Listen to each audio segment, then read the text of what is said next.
Bom, se você está começando na área da programação, saiba que aprender lógica da programação é fundamental. Esse é um conceito básico que é compartilhado, independentemente se você vai estudar uma linguagem específica, uma tecnologia específica, ou se você escolher uma carreira específica, front-end, back-end, full stack, você vai precisar estudar lógica da programação, né? Mas como começar? Então, nesse vídeo aqui, eu fiz tipo um roadmap, um mapa ali, passando pelos conceitos que são fundamentais em relação à lógica da programação e que fazem parte da base que todo programador precisa saber. Bora pro vídeo, que esse vídeo é muito importante.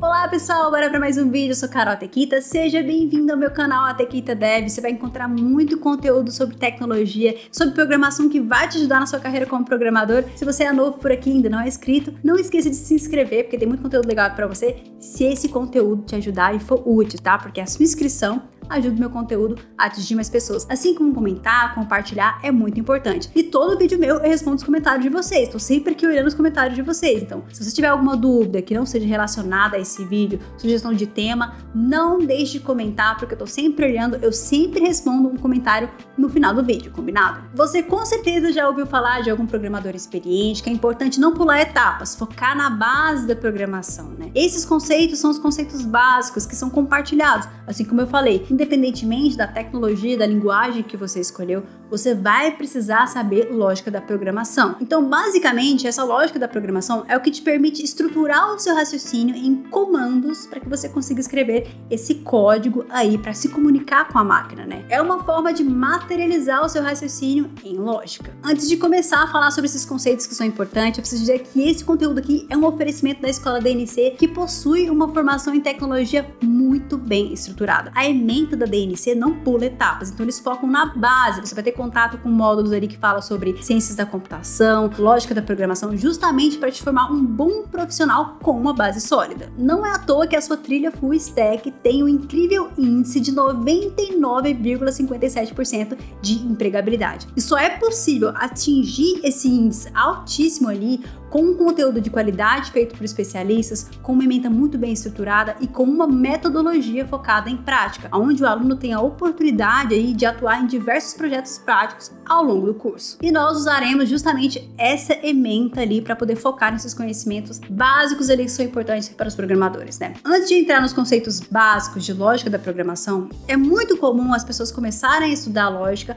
utilizando o que a gente chama de pseudocódigo. Então eu queria explicar um pouquinho o conceito de pseudocódigo. Pseudocódigo, ele não é uma linguagem de programação, ele é uma pseudolinguagem de programação, está muito mais próximo da escrita humana do que as linguagens em si, né? A vantagem de se utilizar esse pseudocódigo ali é que você não vai ter que se importar tanto com a sintaxe enquanto você está aprendendo os conceitos ali de lógica da programação. Então isso pode facilitar, principalmente no início, para quem tem dificuldade no inglês em relação à sintaxe das linguagens, né? Não é uma regra, não quer dizer que você tem que começar estudando lógica da programação através de pseudocódigo, né? Mas pode ajudar quem tem dificuldade. Então, se você não tem dificuldade, já quer iniciar estudando lógica com uma linguagem que você já escolheu, bom, você pode seguir. Aliás, é uma pergunta que eu recebo muito, né? Posso começar a estudar lógica da programação com Swift? Claro, se você não tiver dificuldade, você pode começar a aprender lógica da programação com qualquer linguagem.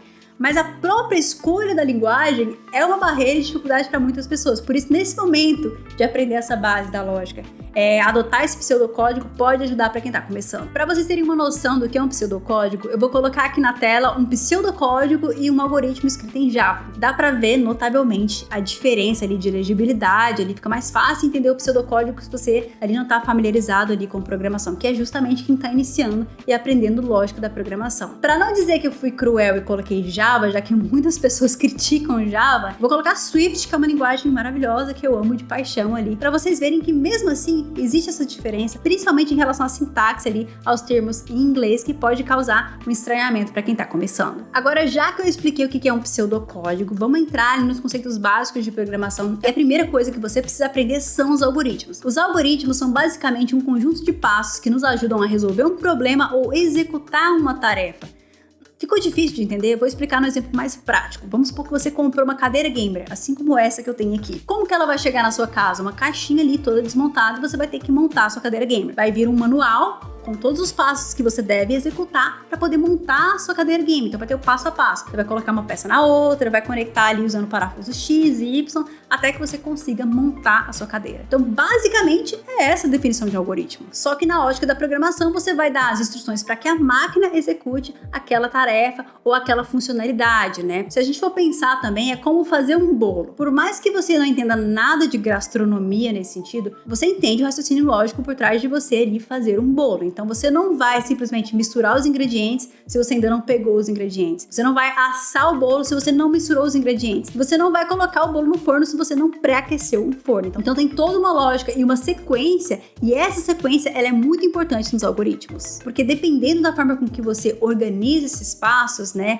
aqueles passos não vão resolver um problema, não vão executar uma tarefa, então não é um algoritmo. E eu acho legal pensar justamente nesse exemplo do dia a dia, fazer um bolo, para a gente entender que esse raciocínio lógico, ele tá no nosso dia a dia. A gente usa a lógica o tempo inteiro. O que a gente vai fazer aqui é trazer essa lógica para o universo da programação. Só que para a gente poder fazer isso, para a gente estruturar o nosso raciocínio ali em comandos de fato, criar esses algoritmos, a gente vai precisar entender outros conceitos que eu vou falar a partir de agora. O primeiro deles é a respeito de variáveis e constantes. Uma variável é basicamente o espaço na minha memória, onde eu posso guardar qualquer informação que pode mudar ao longo do programa, né? Muitas pessoas gostam de fazer uma analogia em relação a um baú, como se fosse um baú. Então, um baú onde eu posso guardar qualquer informação ali dentro. Pensando aqui no canal, eu poderia criar uma variável para guardar o número de inscritos do canal, porque é algo que está mudando de tempos em tempos. Aliás, se você quiser ajudar, não esquece de se inscrever, porque vai ser mais um inscrito e vai alterar a minha variável de inscritos. Bom, e no mesmo sentido ali, uma constante, ela vai ser o espaço da minha memória,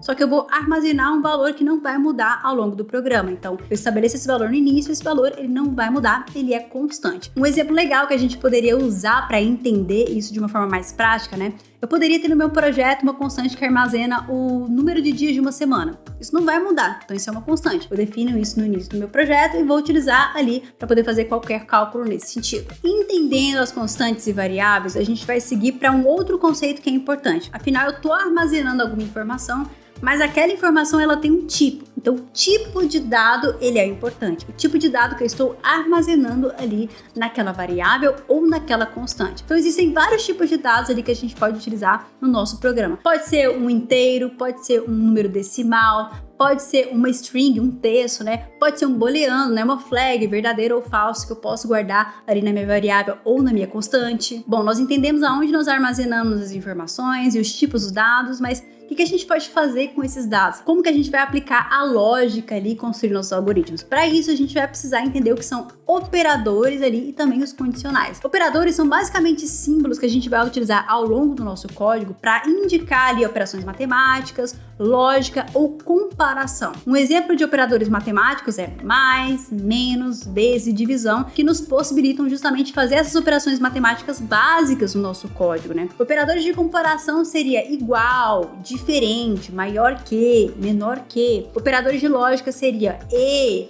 ou, que permite que a gente aplique lógica aí no nosso trecho de código. Da mesma forma, as estruturas ali de controle de fluxo condicionais, como if, else, switch case, elas nos permitem adicionar, controlar ali o fluxo do nosso código. Vou dar um exemplo aqui. Se a gente estivesse criando um programa onde o usuário cadastrado ele deveria ter mais de 18 anos para ele conseguir se cadastrar no nosso programa. Então, no nosso código, a gente faria a seguinte condicional, né? Se a idade do meu usuário for maior ou igual a 18, eu vou prosseguir com o meu cadastro. E se não for, eu vou exibir um erro ali para o meu usuário. Então, essas condicionais, if, else, switch case, nos permitem controlar o fluxo da nossa aplicação. Outras estruturas que são muito importantes dentro da base da lógica da programação são as estruturas de repetição. Elas permitem que você repita determinado trecho de código sobre uma condição. Então, você cria uma condição e se essa condição for verdadeira, aquele trecho de código ele vai se repetir ali até aquela condição se tornar falsa. É o que nos permite fazer os loops ali dentro da nossa aplicação. Isso é muito importante e muito utilizado. Exemplos de estrutura de repetição seria, por exemplo, o for e o while. Bom, esses conceitos que eu falei até aqui são realmente a base ali da lógica da programação. É o que você precisa aprender, estudar e se aprofundar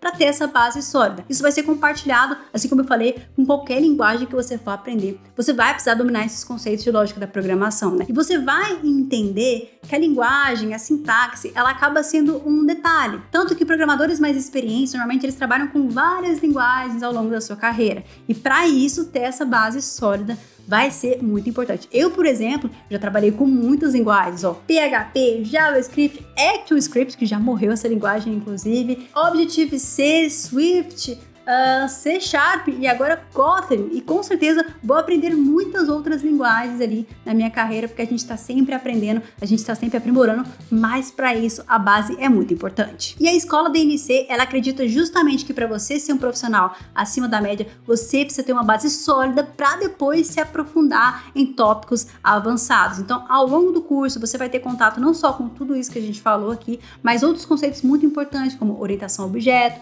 boas práticas, clean code e princípios de arquitetura de software, por exemplo. Essa não é uma formação em tecnologia que vai te ensinar um framework específico de forma superficial. Ela vai te ensinar a ser um bom programador muito antes de focar em tecnologias específicas. E se você se interessou em saber mais sobre a formação em tecnologia da Escola DNC, é só acessar o link que eu vou deixar na descrição aqui desse vídeo. Agora eu quero saber de você. Já conhecia esses conceitos? Está estudando programação? Está tendo dificuldade nesse início para aprender lógica? Não deixe de comentar se esse conteúdo te ajudou de alguma forma ou se você tem alguma outra dúvida que eu possa te ajudar. O meu canal é para isso, para ajudar vocês que estão começando. E assim como é de costume, vou responder um comentário que deixaram em outro vídeo aqui do canal. E o comentário que eu vou ler é do Gabriel Silva. Qual trilha você me indicaria para eu trabalhar exatamente com o que você faz hoje? Como que eu posso me tornar um dev iOS? O que eu tenho que aprender? Como aprender? Qual passo a passo? Me ajuda, por favor. Poxa, Gabriel, eu tenho um vídeo sensacional que vai te ajudar. É justamente o passo a passo para iniciantes em desenvolvimento iOS.